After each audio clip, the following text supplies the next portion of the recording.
ને મહારાજશ્રીને પ્રાર્થના કરું છું કે આપ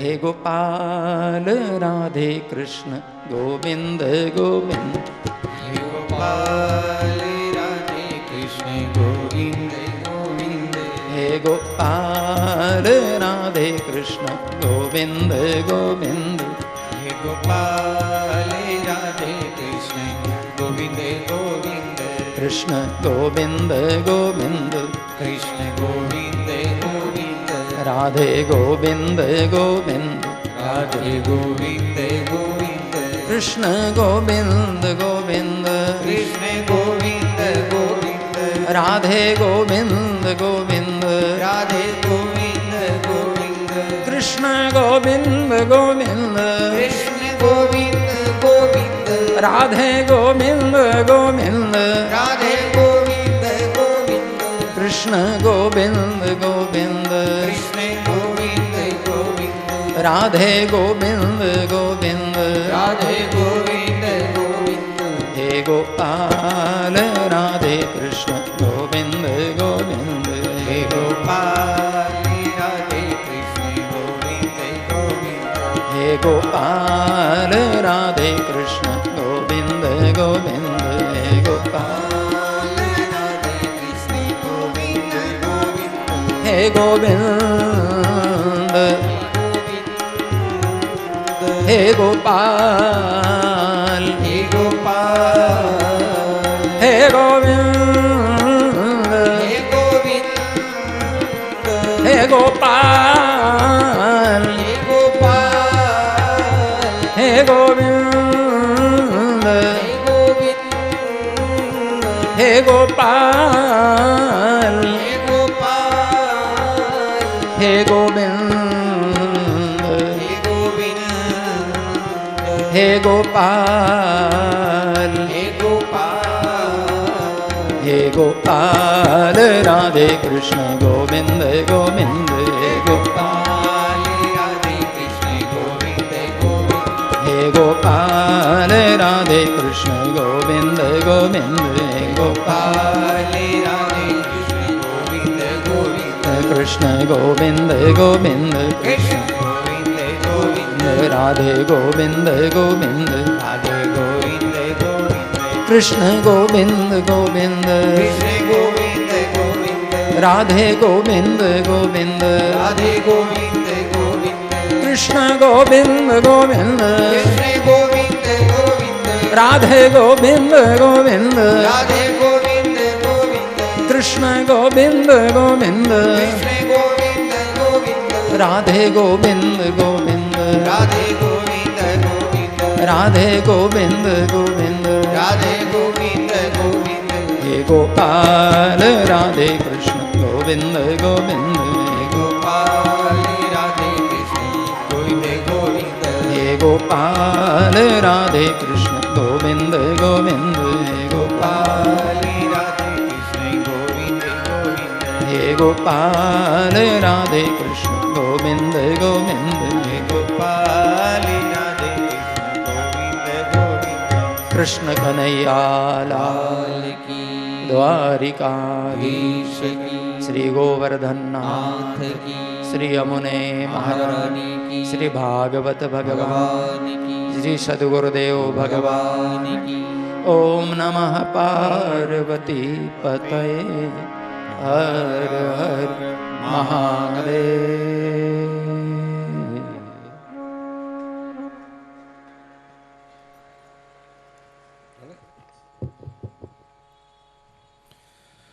बोलिए श्री सीताराम जी महाराज की। इतनी देर से पूज्य व्यास जी महाराज इतनी मधुर कथा सुना रहे थे कि मन हो रहा था कि पीते जाओ। लेकिन आप सबको एक बार जय बोलने में तकलीफ महसूस हो रहा है। ये ईमानदारी का बर्ताव नहीं है। कथा में तो बराबर का ज्ञान होना चाहिए। ब्रह्म निरूपण धर्म विधि वर्णय तत्व विभाग और कहीं भक्ति भगवंत के संयुक्त ज्ञान विराग।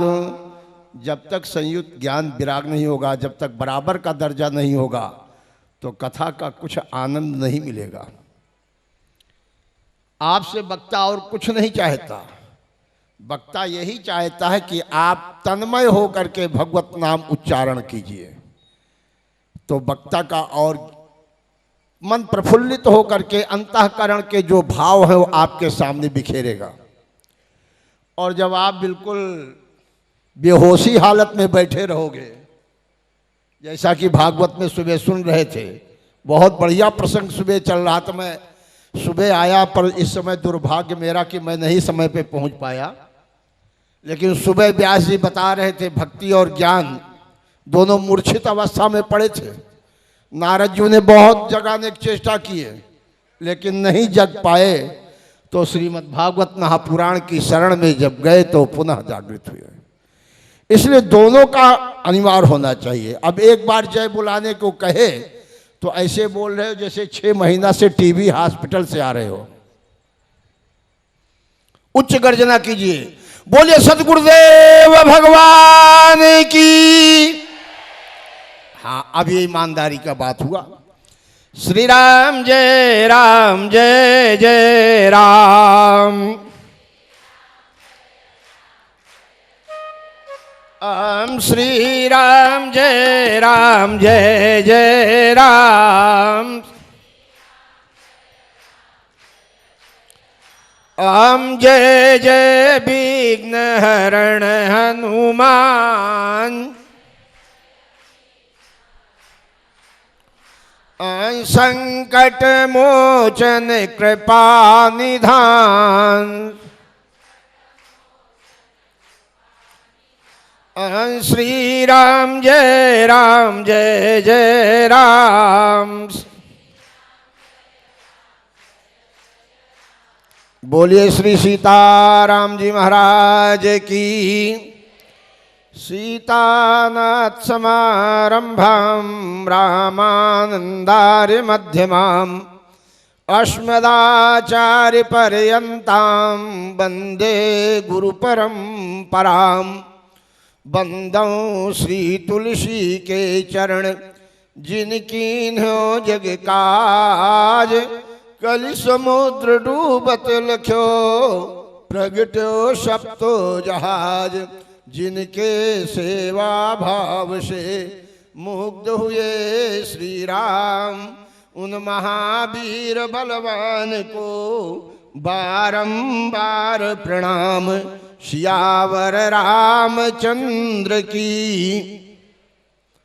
प्रातः स्मरणीय अर्चनीय वंदनीय व्यासपीठ पर उपस्थित सुखदेव स्वरूप श्री व्यास जी महाराज, सतगुरुदेव भगवान पूज्य श्री स्वामी हरिचरणदास जी महाराज, मंच पर उपस्थित समस्त पूज्य संत चरण, विप्र चरण, भगवत चरणानुरागी भक्तगण, भक्ति स्वरूपा माताओं बहनों, हम सबका पुण्य कितना उज्जवल आज जागृत हुआ है कि पुरुषोत्तम मास में, मुझे तो व्यास जी की कथा का रिपीट करना मुझे तो कुछ आता नहीं। जितने मास हैं सब मासों के कोई न कोई स्वामी है, मालिक हैं। जितने ग्रह तिथियां हैं सबके कोई न कोई स्वामी, कोई न कोई मालिक है। लेकिन इसका नाम क्या था पहले? इसका नाम था मल मास। इसमें कोई भी शुभ कार्य नहीं होता था, इसमें कोई भी वैदिक कार्य नहीं होता था। यह सब प्रकार से तिरस्कृत था, इसका सामाजिक बहिष्कार था। और सबसे बड़ा दुख, सबसे बड़ा कष्ट क्या है? सबसे बड़ा दुख और सबसे बड़ा कष्ट यही है कि सामाजिक अपमान हो जाए, सामाजिक बहिष्कार हो जाए। यद्यपि जग दारुण दुख नाना, सबते कठिन जाति अपमान। सबसे बड़ा दूषण दुख है तो ये मलमास को कोई नहीं स्वीकार कर रहा था, कोई नहीं पूछ रहा था। मलमास रोते बिलखते भगवान के पास पहुंचा। बोले प्रभु आपने मुझे जन्म ही क्यों दिया? जन्म के पहले ही मेरा गर्भपात हो गया होता तो अच्छा रहता, लेकिन मुझे जन्म दे करके इस संसार में मेरा अपमान करा रहे हैं, ये अच्छा नहीं। भगवान के यहां दीनों की सदैव पूछ होती है। जब मलमास इस प्रकार से दीन दुखी होकर के भगवान की शरण में गया तो भगवान ने मलमास को अपना नाम दे दिया। सुनीरी मैंने निर्बल के बलराम, जिसके कोई नहीं उसका परमात्मा होता है। भगवान ने कहा आज से मैं तुम्हारे साथ हूं, आज से तुम मेरे हो, और इसका नाम मलमास से पुरुषोत्तम मास हो गया। भगवान ने कहा कि अन्न जब समय में जो भी लोग पूर्ण करते थे उसका दशांश फल मिलता था, लेकिन पुरुषोत्तम मास में जो कार्य किया जाएगा इसका अनंत गुना फल होगा, इसका कोई वर्णन नहीं किया जा सकता। आज इस पुरुषोत्तम मास में हम सब कितने बड़े भाग्यशाली हैं कि 108 ब्राह्मणों के द्वारा श्रीमद् भागवत महापुराण और सुखदेव स्वरूप श्री व्यास जी महाराज के द्वारा उसका निरूपण, ये कितना बड़ा। हमारे यहां 3 ग्रंथों का वर्णन आया है। एक ज्ञान पुराण है, एक कर्म योग है, एक भक्ति योग।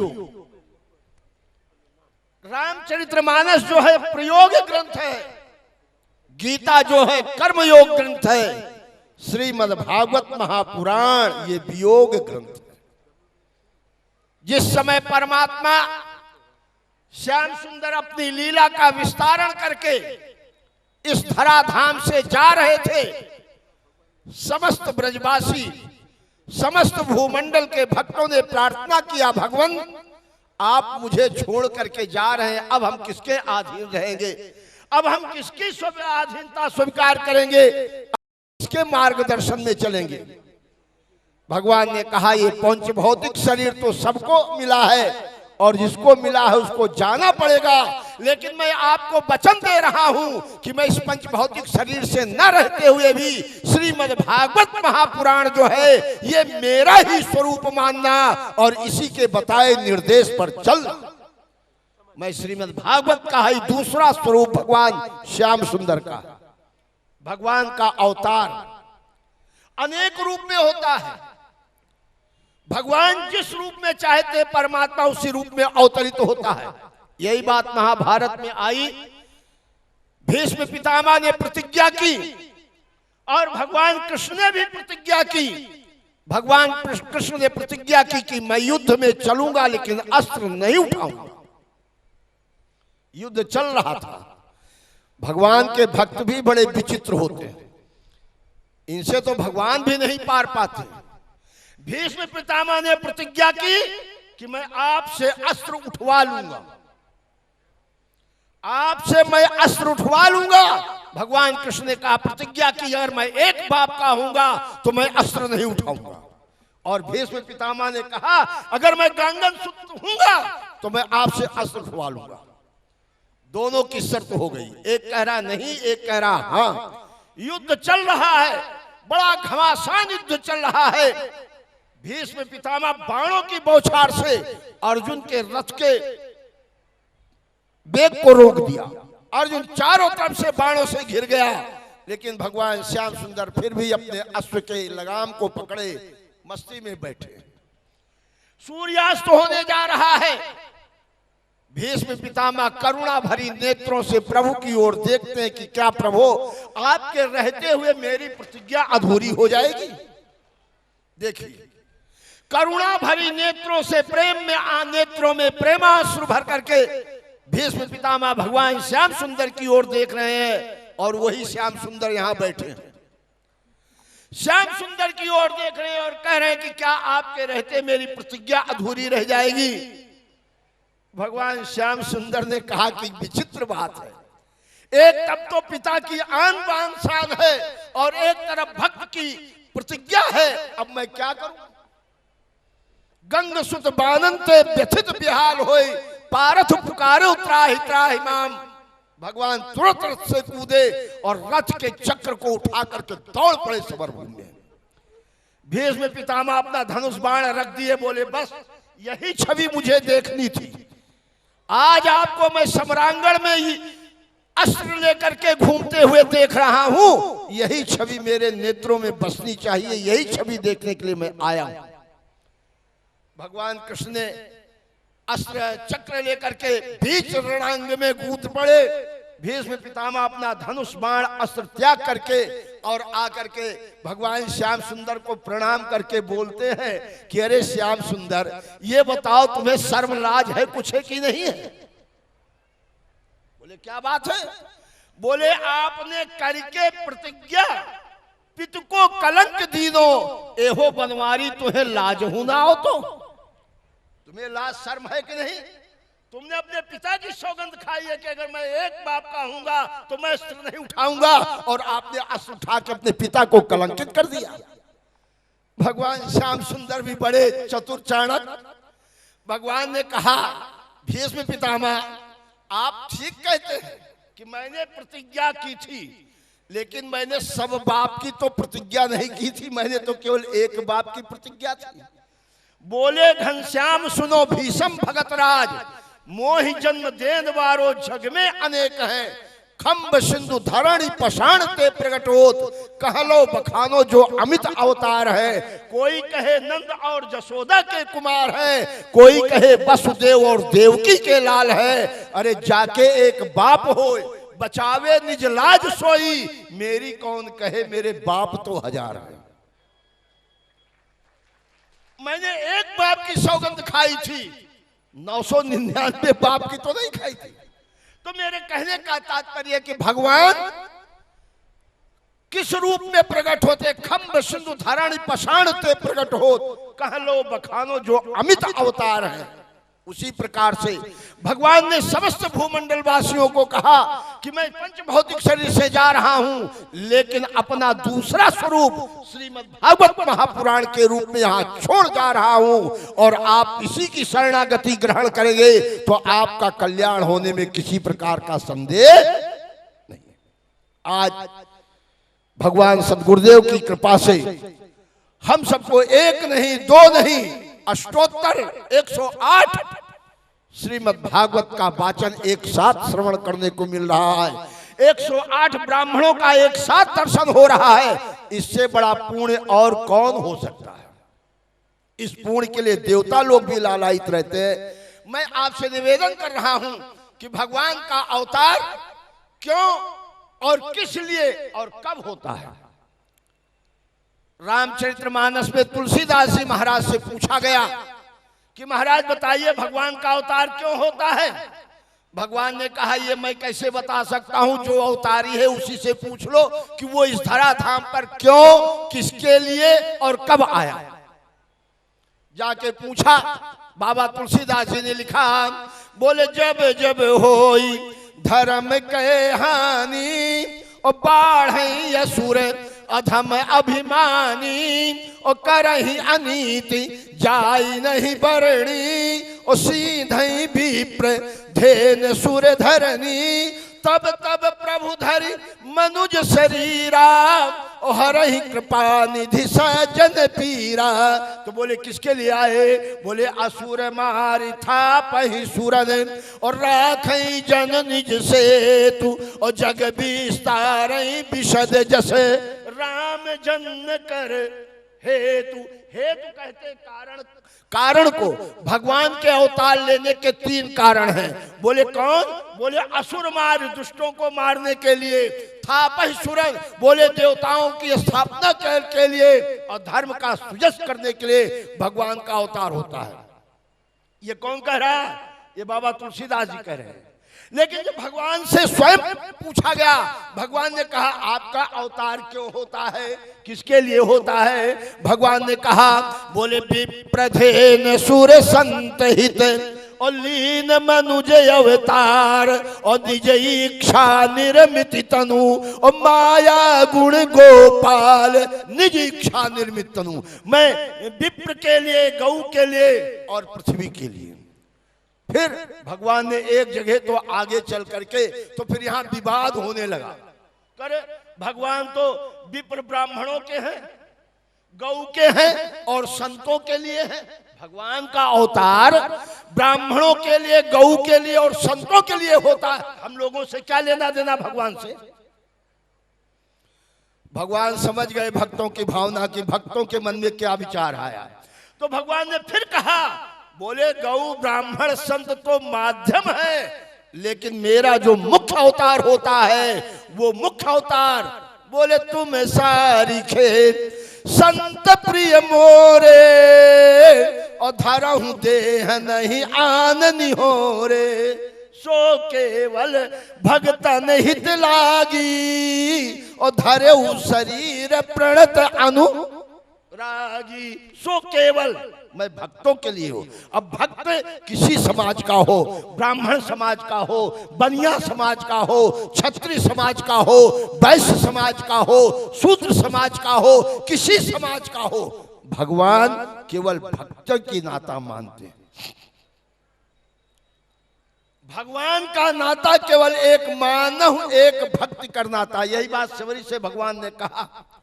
9 प्रकार की भक्ति बताते हुए भगवान शबरी से क्या कहा, बोले मां कह रघुपति सुनु भामिनी बाता और मानहु एक भक्ति करनाता और जाति पाति कुल धर्म बड़ाई और धन बल परिजन गुण चतुराई। बोले मैं धनवान से नहीं, चतुरता से नहीं, मैं ज्ञानी से नहीं, मैं बलवान से नहीं, मैं इनसे कोई माता नहीं रखता हूं, मैं इनको जानता भी नहीं हूं, मैं तो केवल एक भक्तों का नाता मानता हूं। अहम भक्त पराधीनम, और मैं भक्तों के अधीन रहता हूं। भक्त मुझसे जो भी कार्य कराना चाहते हैं मैं वही कार्य करता हूं, मैं अपने से कोई काम नहीं करता हूं। कहो महाराज इसका कोई प्रमाण? ये रामचरितमानस, मैं तो भागवत में नहीं प्रवेश है मेरा, लेकिन मैं मानस से आपको घटित कर रहा हूं कि भगवान सो केवल भक्तन हित लागी धरेउ शरीर प्रणत अनुरागी। भक्तों के लिए भगवान आते हैं और भक्त जो कहते हैं भगवान वही कार्य करते हैं। आप रामायण में 7 कांड हैं, बाल कांड उठा के देखिए। बाल कांड में तो खेल कूद नाच गाना विवाह शादी यही आनंद लेते हुए समाप्त हो गया। अयोध्या कांड